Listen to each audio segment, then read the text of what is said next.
Saya sedikit aja, nggak 10 kayak Pak Gub tadi, 2 aja, 10 Pak. 7. Halo Sobat YouTube, baru aja para petinggi ekonomi kita kumpul bareng Presiden Prabowo Subianto. Dan ada satu kalimat sakti dari Pak Presiden yang bikin kita semua bisa tidur nyenyak. Pak Prabowo bilang lewat Menko Purbaya, duit kita cukup, duitnya banyak, jadi nggak usah takut. Beuh, mantep banget nggak tuh? Saya rasa 2 aja mungkin. Yang pertama dari angka pertumbuhan ekonomi tadi yang keluar hari ini 5,61, itu kita diskusikan dengan Bapak Presiden bahwa kita memang sudah bisa membalik arah ekonomi. Dulu kan sebelumnya 5,39, sekarang 5,61, dibanding sebelum-sebelumnya 5 atau di bawah 5 sedikit kan. Jadi ekonomi kita sedang mengalami akselerasi. Itu yang tidak disadari banyak orang sehingga orang agak takut dan keluar dari pasar modal. Kan saya kemarin bilang serok aja. Kalau mereka ikut mesti nanti ke depan akan untung banyak. Tapi jelas ekonomi sedang menuju pertumbuhan yang lebih cepat dan akan kita jaga untuk triwulan kedua dengan berbagai kebijakan, koordinasi dengan Bank Sentral juga menjaga sistem kondisi likuiditas, dan juga kita akan memberikan stimulus tambahan ya Pak Menko ya ke perekonomian yang gak lama lagi akan diumumkan ya, mungkin 1 Juni akan mulai jalan. Yang kedua untuk memperkuat nilai tukar, kami juga akan menerbitkan bond dalam panda bond di Cina dengan bunga yang lebih rendah sehingga kita tidak tergantung terlalu banyak ke dolar lagi. Jadi diversifikasi kita akan lebih baik lagi ke depan. Jadi prospek kita bagus, teman-teman semua nggak usah takut. Tadi Pak Presiden juga bilang sama saya, suruh sampaikan pesan bahwa uang saya cukup, duitnya banyak, jadi Anda nggak usah takut. Terima kasih Pak. Gak asal klaim ya, Menko Erlangga Hartarto lapor kalau ekonomi kita tumbuh gokil di angka 5,61%. Lo tahu nggak? Angka ini bikin Indonesia jadi salah satu yang tertinggi di G20. Kita berhasil nyalip China, Singapura, Korea Selatan, bahkan Amerika Serikat. Inflasi juga aman banget di 2,42%. Indonesia lagi gaspol. Terus gimana soal rupiah? Kami melapor kepada Pak Presiden dan Pak Presiden merestui dan kemudian memberikan suatu penguatan 7 langkah penting yang ditempuh Bang Nisa untuk membuat rupiah kuat, membuat rupiah itu stabil. Gubernur BI Peri Wirjoyo blak-blakan kalau rupiah sekarang lagi salah harga, alias kemurahan karena tekanan global. Tapi tenang, BI udah nyiapin 7 jurus maut. Mulai dari intervensi pasar di London sampai New York, sampai ngebatasin spekulan dolar. Intinya, dolar nggak bakal dibiarin main-main di kandang kita. Di Singapura, di London, di New York kami terus akan melakukan. Nggak cuma itu, pemerintah juga makin pinter. Kita mulai pakai panda bond alias utang mata uang yuan biar nggak ketergantungan sama dolar. Plus, per 1 Juni nanti, para eksportir SDA wajib bawa pulang 50% dolarnya buat dikonversi ke rupiah. Duit kita ya harus balik ke kita. Jadi kesimpulannya, ekonomi kita lagi kokoh, cadangan devisa melimpah, dan strategi kita makin taktis. Pesan Pak Prabowo jelas, jangan gampang panik sama isu global karena pondasi kita lagi kuat-kuatnya. Tapi biar makin paham dan gak salah tangkap, yuk langsung aja kita simak video keterangan pers selengkapnya.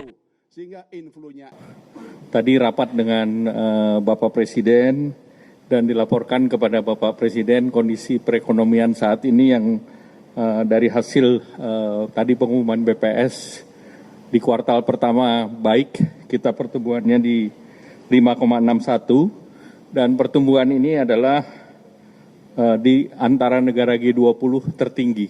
Jadi kita di atas Cina, di atas Singapura, Korea Selatan, Arab, bahkan Amerika.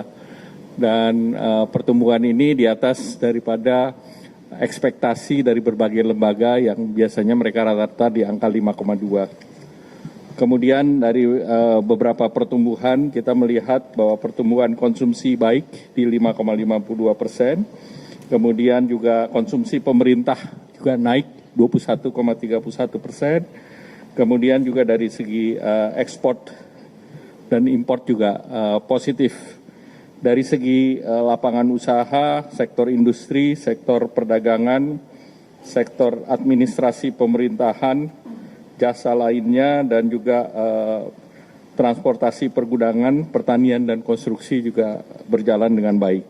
Kalau secara indikator makro, ini inflasi juga berhasil ditekan di 2,42%, turun dari 3,48% di periode yang lalu di bulan Februari, di bulan Maret, kemudian juga indeks keyakinan konsumen di 122,9, neraca dagang positif untuk 71 bulan di 3,32 bilion, kemudian cadangan devisa per Maret 148, neraca pembayaran surplus 6,1 dan realisasi investasi naik 7% menjadi 498,8. Kemudian kredit growth di 9,49%, dana pihak ketiga berarti trust dari masyarakat tinggi 13,55%. Dan kemudian tentu beberapa hal yang menjadi perhatian tentu terkait dengan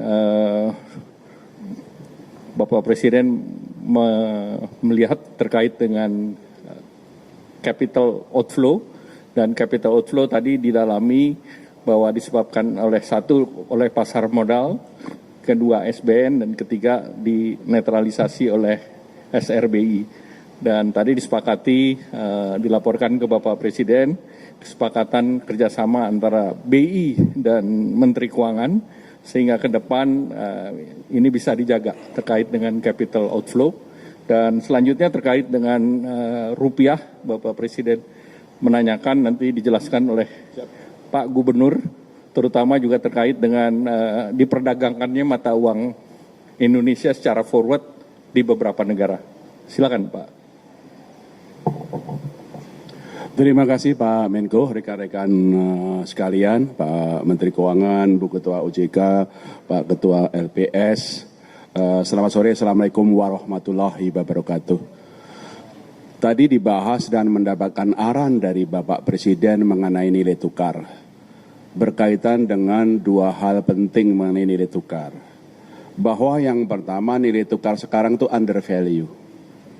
Undervalue, dan ke depan kita yakini akan stabil dan menguat. Kenapa undervalue? Tadi disampaikan oleh Pak Menko Bergon, fundamental kita itu kuat. Pertumbuhan sangat tinggi, 5,61%. Inflasi rendah. Kredit juga tumbuh tinggi, cadangan devisa juga kuat. Nah, ini adalah fundamental yang menunjukkan mestinya rupiah itu akan stabil dan cenderung menguat. Nah, kenapa dalam jangka pendek ini ada tekanan-tekanan nilai tukar? Sebabnya ada dua, yaitu ada faktor global dan kemudian pada faktor-faktor musiman. Faktor globalnya apa? Yang menyebabkan tekanan nilai tukar dalam jangka pendek ini adalah satu, harga minyak yang tinggi. Dua, suku bunga Amerika yang juga meningkat tinggi. Yield yield US Treasury 10 tahun sekarang adalah 4,47%. Demikian juga dolar yang menguat. Dan Pak Menko tadi mengatakan terjadinya pelarian modal dari emerging market termasuk Indonesia. Nah, memang dalam secara musiman April, Mei, Juni ini memang permintaan terhadap dolarnya tinggi.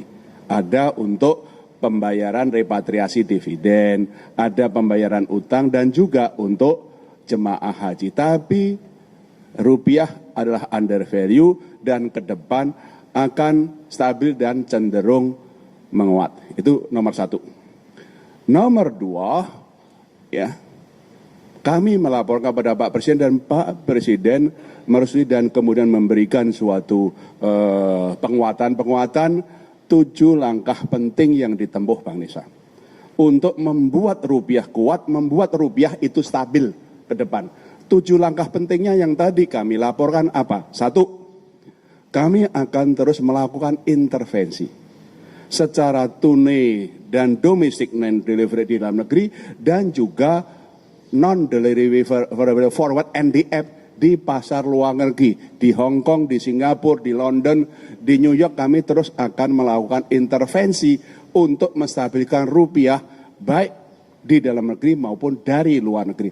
Cadangan devisa kami lebih dari cukup untuk melakukan stabilisasi nilai tukar rupiah itu.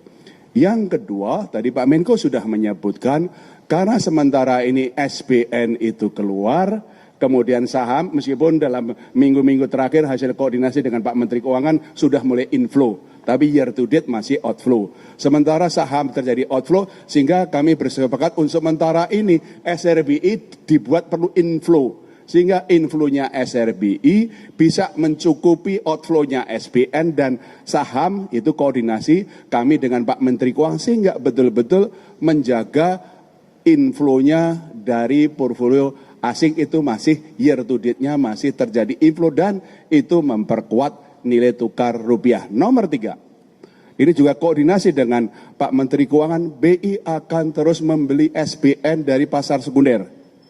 Ini koordinasi sudah awal tahun koordinasi dan kita lakukan. Kami sudah membeli SBN dari pasar sekunder year to date adalah 123,1 triliun rupiah. Dan kami akan melakukan koordinasi termasuk nanti Pak Menteri Keuangan bisa melakukan masalah buyback dan segala macam. Koordinasi sangat erat antara fiskal dan moneter. Kemudian yang keempat, kami juga dengan Pak Menteri Keuangan menjaga likuiditas di perbankan dan pasaran lebih dari cukup. Yaitu terindikasi dari pertumbuhan uang primer yang selalu double digit. Terakhir itu pertumbuhan uang primernya adalah 14,1%. Nomor 5, yaitu adalah yang kami sudah keluarkan adalah pembatasan pembelian dolar di pasar domestik tanpa underlying. Yang dulunya 100.000 dolar per orang per bulan, kita turunkan 50.000 dolar per orang per bulan. Itu yang kami langsung koordinasi dengan KSSK untuk penguatan, termasuk di dalam negeri itu adalah pasar yuan, Chinese yuan dengan rupiah sudah berkembang di dalam negeri. Karena local currency kita dengan Cina sama yuan, Cina sama rupiah itu sangat tinggi dan sekarang sudah mulai terbentuk pasar domestik yuan sama rupiah termasuk ini local currency sehingga itu mengurangi atau melakukan diversifikasi dari dolar sehingga itu bisa memperkuat. Nomor 6 adalah penguatan untuk pasar intervensi kami di offshore non-delivery forward. Supaya kita lebih mampu mengendalikan perkembangan nilai tukar di offshore, di luar negeri. Selain intervensi yang terus kami lakukan, kami juga membolehkan bank-bank domestik untuk ikut jualan offshore NDF di luar negeri. Sehingga pasokannya lebih banyak, sehingga itu akan memperkuat stabilisasi dari nilai tukar rupiah. Nomor berapa? 6 ya. Nomor 7 adalah peningkatan pengawasan kepada bank-bank dan korporasi yang terutama kami lihat bank-bank korporasi yang aktivitas pembelian dolarnya tinggi, kami kirim pengawas ke sana koordinasi dengan Bu Frederica Widyasari dari Ketua OJK untuk memastikan bagaimana stabilitas sistem keuangan terjaga. Terima kasih Pak Menko. 25.000. Ya. Yang tadi pembatasan pembelian dolar yang sudah kami turunkan dari 100.000 menjadi 50.000 kami persiapkan, kami akan turunkan lagi menjadi 25.000 sehingga pembelian dolar sampai dengan atau di atas 25.000 itu harus pakai underlying. Ya itu yang kami akan perkuat, ini akan kami perkuat dalam negeri. Pak Menko sudah cukup? Oke, berarti yang lain. Silakan Pak Menteri Keuangan. Makasih Pak Menko. Saya sedikit aja, nggak 10 kayak Pak Gub tadi, 2 aja, 10 Pak. 7.